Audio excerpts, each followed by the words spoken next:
Hi friends, welcome to smart study planet. ഇന്ന് നമ്മൾ ഹിസ്റ്ററിയിൽ നിന്നുള്ള പ്രീവിയസ് ക്വസ്റ്റ്യൻ ആൻസേഴ്സ് ആണ് ഡിസ്കസ് ചെയ്യുന്നത്. പ്രധാനപ്പെട്ട കുറച്ചധികം ക്വസ്റ്റ്യൻ ആൻസേഴ്സ് നമ്മൾ ഇൻക്ലൂഡ് ചെയ്തിട്ടുണ്ട്. സോ ഒട്ടും ലേറ്റ് ആക്കാതെ നമുക്ക് നേരെ ക്ലാസ്സിലോട്ട് പോവാം. ക്ലാസ് സ്കിപ്പ് ചെയ്യാതെ അവസാനം വരെ കാണുക. ഓരോ ക്വസ്റ്റ്യൻസും ഏത് എക്സാമിൽ നിന്ന് എടുത്തതാണെന്ന് നമ്മൾ കൊടുത്തിട്ടുണ്ട്. എത്ര ക്വസ്റ്റ്യൻ എക്സാമുകളിൽ റിപ്പീറ്റ് ചെയ്ത് വന്നിട്ടുണ്ട് നമ്മൾ കൊടുത്തിട്ടുണ്ട്. ഇതിൽ ചില പോയിന്റ്സ് ഒക്കെ വ്യത്യാസപ്പെടുത്തി കഴിഞ്ഞാൽ ആൻസർ തന്നെ മാറും. അപ്പോൾ അതുകൊണ്ട് സ്കിപ്പ് ചെയ്യാതെ ക്ലാസ് ഫുള്ളായിട്ട് കാണാനായിട്ട് ശ്രദ്ധിക്കുക. ഓക്കെ, ഫസ്റ്റ് ക്വസ്റ്റ്യൻ, ഒന്നാം സ്വാതന്ത്ര്യ സമരം നടന്ന വർഷം ഏത്? ആൻസർ 1857.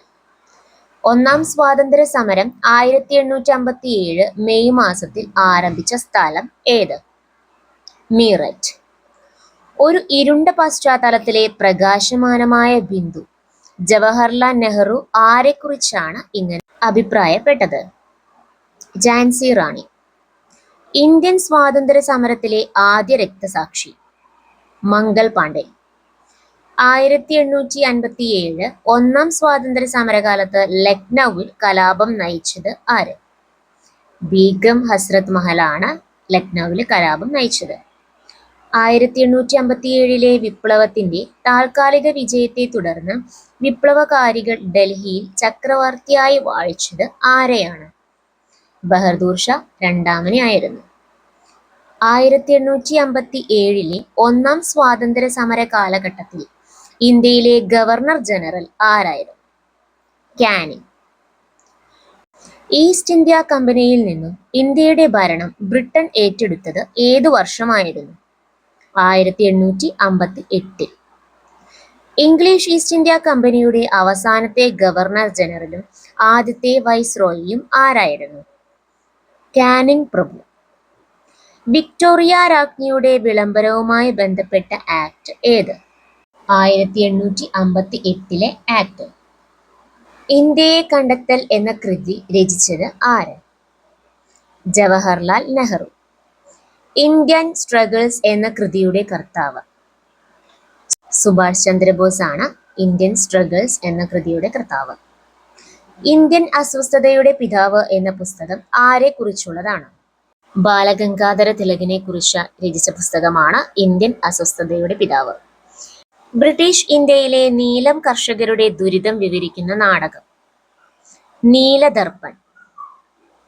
ഇന്ത്യ വിൻസ് ഫ്രീഡം എന്ന പുസ്തകം രചിച്ചത് മൗലാന അബ്ദുൽ കലാം. ഇന്ത്യ ഡിവൈഡഡ് എന്ന പുസ്തകം എഴുതിയതാര്? രാജേന്ദ്ര പ്രസാദ് ആണ് ഇന്ത്യ ഡിവൈഡഡ് എന്ന പുസ്തകം എഴുതിയത്. മദർ ഇന്ത്യ എന്ന കൃതി രചിച്ചത് ആര്? കാതറിൻ മേയോ ആണ് മദർ ഇന്ത്യ എന്ന പുസ്തകം രചിച്ചത്. അൺഹാപ്പി ഇന്ത്യ ആരുടെ കൃതിയാണ്? ലാലാ ലജ്പത് റായ് ആണ് അൺഹാപ്പി ഇന്ത്യ എന്ന പുസ്തകം രചിച്ചത്. സ്വരാജ് എന്ന പുസ്തകത്തിന്റെ രചയിതാവ് ആര്? അരവിന്ദ് കെജ്രിവാൾ ആണ് സ്വരാജ് എന്ന പുസ്തകം രചിച്ചത്. Poverty and unBritish rule in India ഇതെഴുതിയ മഹാൻ ആര്? ദാദാബായ് നവറോജിയുടെ കൃതിയാണ് poverty and unBritish rule in India. Sevasadan ആരുടെ കൃതിയാണ്? പ്രേംചന്ദിന്റെ കൃതിയാണ് സേവാസദൻ.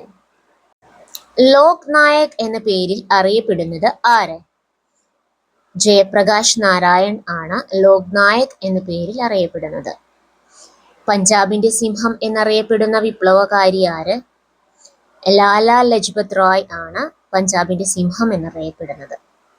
ദേശബന്ധു എന്ന അപരനാമത്തിൽ അറിയപ്പെടുന്ന വ്യക്തി CR ദാസ് ആണ് ദേശബന്ധു എന്നറിയപ്പെടുന്നത്. ബർദോളി സത്യാഗ്രഹത്തിന്റെ നായകൻ ആരാണ്? സർദാർ വല്ലഭായ് പട്ടേൽ ആണ് ബർദോളി സത്യാഗ്രഹത്തിന്റെ നായകൻ. വേഷം മാറിയ രാജദ്രോഹി എന്ന് ബ്രിട്ടീഷുകാർ വിശേഷിപ്പിച്ചത് ഗോപാലകൃഷ്ണ ഗോഖലെയാണ് വേഷം മാറിയ രാജദ്രോഹി എന്ന് ബ്രിട്ടീഷുകാർ വിശേഷിപ്പിച്ചത്. മഹാത്മാഗാന്ധിയുടെ ജന്മസ്ഥലം പോർബന്ദർ. ആരുടെ ജന്മദിനമാണ് ഐക്യരാഷ്ട്ര സംഘടന അഹിംസാ ദിനമായി ആചരിക്കുന്നത്? ഗാന്ധിജി. ഗാന്ധിജിയുടെ അമ്മയുടെ പേര് പുത്ലിബായ്. ഗാന്ധിജിയുടെ ദക്ഷിണാഫ്രിക്കയിലെ ജീവിതാനുഭവങ്ങൾ ചിത്രീകരിക്കുന്ന സിനിമയാണ് മേക്കിംഗ് ഓഫ് മഹാത്മ. ആരാണ് ഇതിന്റെ സംവിധായകൻ? ശ്യാം ബനഗലാണ് മേക്കിംഗ് ഓഫ് മഹാത്മയുടെ സംവിധായകൻ. ഇന്നത്തെ നമ്മുടെ ക്ലാസ്സിൽ ആഡ് ചെയ്തിട്ടുള്ള എല്ലാ ക്വസ്റ്റ്യൻസും പ്രീവിയസ് ക്വസ്റ്റ്യൻ പേപ്പേഴ്സിൽ നിന്നും എടുത്തിട്ടുള്ളതാണ്. കുറേ പഴയ ക്വസ്റ്റ്യൻ പേപ്പേഴ്സിൽ നിന്നാണെങ്കിൽ കൂടിയും റിപ്പീറ്റഡ് ആയിട്ട് ചോദിച്ചിട്ടുള്ളത് കൊണ്ടാണ് നമ്മൾ ഈ ക്വസ്റ്റ്യൻസ് ഒക്കെ ഇൻക്ലൂഡ് ചെയ്തിട്ടുള്ളത്. സോ ഒരു ക്വസ്റ്റ്യനും തന്നെ ഒഴിവാക്കാതെ മുഴുവനും പഠിക്കാം. അടുത്ത ക്ലാസ്സിൽ നമുക്ക് വേറൊരു ഏരിയയിൽ നിന്നും കൂടുതൽ പ്രീവിയസ് ക്വസ്റ്റ്യൻ ആൻസേഴ്സ് പഠിക്കാം. താങ്ക്